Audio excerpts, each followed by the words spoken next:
The men and women whom we charge with upholding the laws and protecting us from becoming victims of crime are human just like the rest of us, and just as prone to falling short of the standards we hold them to. Unfortunately, when a cop commits a crime, it has the effect of eroding trust between the police and the public, casting suspicion on even the most upstanding officers. A recent study found that cops are arrested at the rate of almost 3 per day in the US, many of them for major crimes, and the officers we'll be looking at today are the worst of the worst.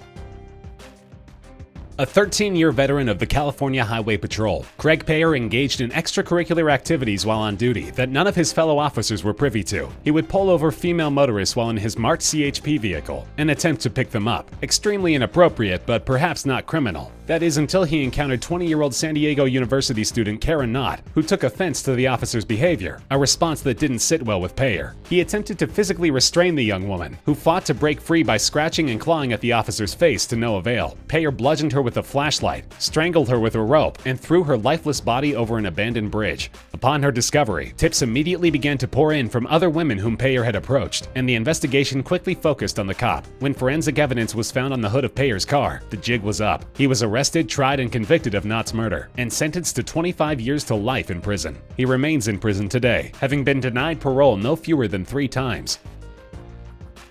Drew Peterson was a 30-year veteran of the Bolingbrook, Illinois police force with a sterling reputation and a dark secret. In 2004, his then-wife Kathleen Savio was found dead in their home in an apparent accidental drowning in the bathtub. The results of her autopsy were inconclusive, and nobody thought to suspect the officer of foul play. That is until 2007, when Peterson's new wife Stacy went missing. Although her body hasn't been found to this day, the circumstances of Stacy Peterson's disappearance were suspicious enough that Savio's body was exhumed, and a second autopsy was performed. And this time, the examiner found that the body showed signs of a struggle and ruled her death a homicide. After a lengthy trial, Peterson was convicted in 2008 of the first-degree murder of his wife, drawing a 38-year prison sentence. But apparently that wasn't long enough for the killer cop. In 2016, he was charged with attempting to have Will County State's Attorney James Glasgow killed in a murder-for-hire plot. He was convicted of 2 felonies in the case and slapped with an additional 40 years in prison. As the first African-American to serve as sheriff of DeKalb County, Georgia, Sidney Dorsey was esteemed within his department, but that particular sheriff's office had a long history of corruption, and unfortunately Dorsey was no different from his predecessors in that respect. As the 2000 election approached, Dorsey was under investigation for such abuses as assigning personal tasks to his deputies and abusing contracts with the county jail. Dorsey's opponent in the election, Derwin Brown, promised to put an end to the corruption and clean house if elected, a platform which delivered him a decisive victory over Dorsey. Whether motivated by fear of the discovery of his abuses, bitterness over his loss, or both, Dorsey decided that his defeat would not stand. He put out a hit on Brown, and just days before the victorious candidate was sworn in, he was shot 12 times and killed while standing in the driveway of his home. The investigation quickly zeroed in on Dorsey, and in 2002 he was convicted of ordering the murder of his rival and sentenced to life in prison. Strangely, violence continues to haunt the ex-sheriff's family. In early 2018, his 51-year-old son Sidney Dorsey Jr. was found shot to death in a case that has yet to be solved.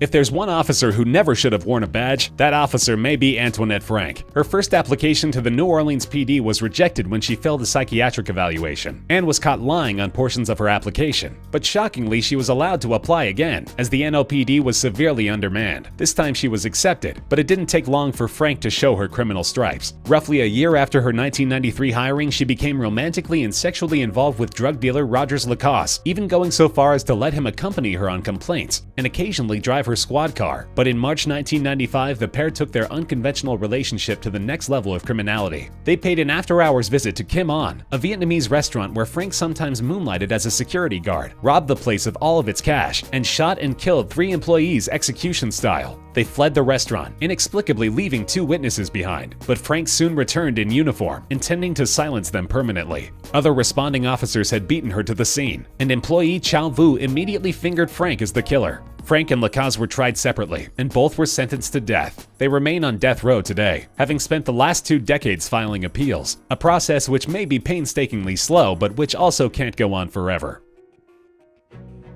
Officer Christopher Dormer had only been working for the LAPD for about a year when he was terminated for an odd reason. He had accused his training officer Teresa Evans of using excessive force during an arrest. An investigation was conducted during which no evidence of this was found, meaning that Dormer now stood accused of making false statements to investigators. He had joined the force in 2007, and by 2008 his LAPD career was over, but his white-hot rage remained. 5 years later, Dorner posted an 11,000-word manifesto to Facebook, accusing the LAPD of racial bias in his termination, which included a list of 40 law enforcement officers and officials whom he intended to kill. He set about his task immediately, shooting and killing the daughter of a former LAPD captain and her fiancé. Chaos ensued as Dorner hit the road, while police scrambled to put protection details in place for his targets. Over 9 days, Dorner killed 4 and injured 3 more, before being cornered by authorities in a mountain cabin near Bear Lake, California. They used pyrotechnic tear gas canisters in an attempt to force his surrender, which set the cabin ablaze, and when the flames were extinguished, Dorner was found inside with a single self-inflicted gunshot wound to the head.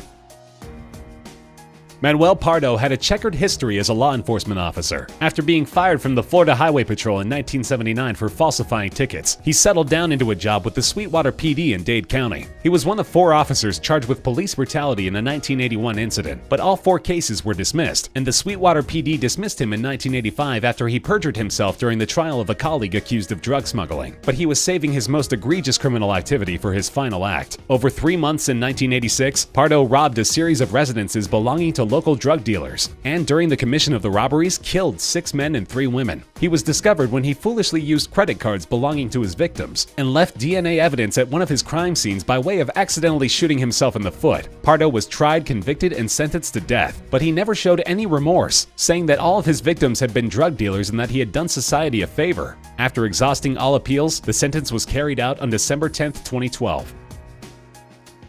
Oklahoma City police officer Daniel Holtzclaw was living a double life in late 2013 and early 2014 as a decorated veteran of the force and a sexual predator of the highest order. For over 6 months, Holtzclaw would routinely pull over women and run background checks on them. And if he found any outstanding warrants, he would coerce them into sexual favors rather than bringing them in. His luck ran out when he sexually assaulted a 57-year-old woman who had no such outstanding warrants, and who promptly filed a complaint with the Oklahoma City PD. Holtzclaw was placed on administrative leave while investigators conducted a thorough auditing of all the times he had run background checks on women, then contacted those women, nearly all of whom had tales of their own to tell about Holtzclaw's predatory behavior. At his trial, Holtzclaw's attorney attempted to discredit the victims by bringing up their criminal records, but the jury found that Holtzclaw had selected his victims for this very reason. He was eventually convicted on 18 charges related to stalking and sexual assault, and sentenced to a whopping 263 years in prison.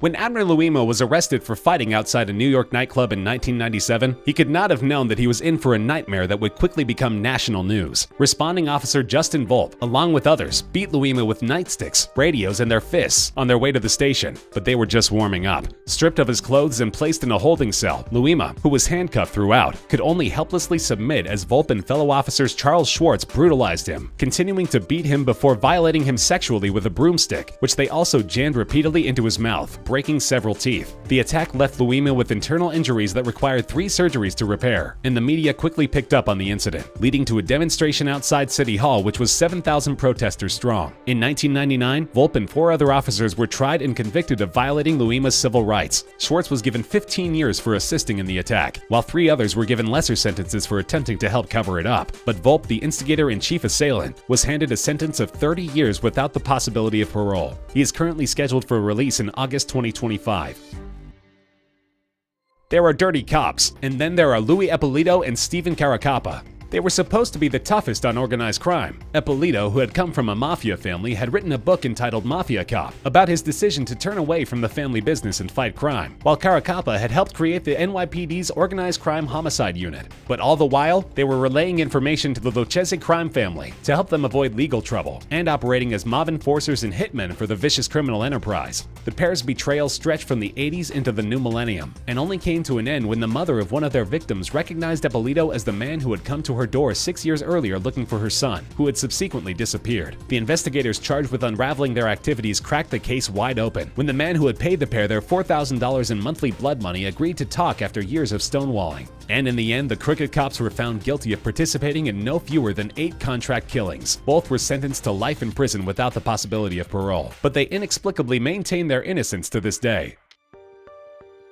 In July 1972, a pair of female hitchhikers flagged down a passing police car in Martin County, Florida, with a terrifying story for the officer. One of their own, an officer by the name of Gerard Schaefer, had threatened them with a gun and left them tied to a tree, saying he would return shortly. The They had escaped in his absence, and Schaefer, who had told them his name, was quickly arrested and charged with false imprisonment. While he was sitting in jail, news came that his license plate had been connected to the sudden disappearance of 17-year-old Susan Place and 16-year-old Georgia Jessup in Fort Lauderdale. And when investigators began to look deeply into his personal file, what they found was profoundly disturbing. In a box in Schaefer's mother's spare bedroom, they found a box containing women's jewelry, pages upon pages of sketches depicting murder and mutilated women, newspaper clippings about missing girls, and identification belonging to two 19-year-old hitchhikers who had vanished, plus a purse which had belonged to Place. The skeletal remains of Place and Jessup were found not long after, and it didn't take long for Schaefer to be tried and convicted of their murders. Investigators would eventually link Schaefer to as many as 30 murders of young women, and his sentence of life in prison would come to an abrupt close on December 3, 1995, when he was found stabbed to death in his cell.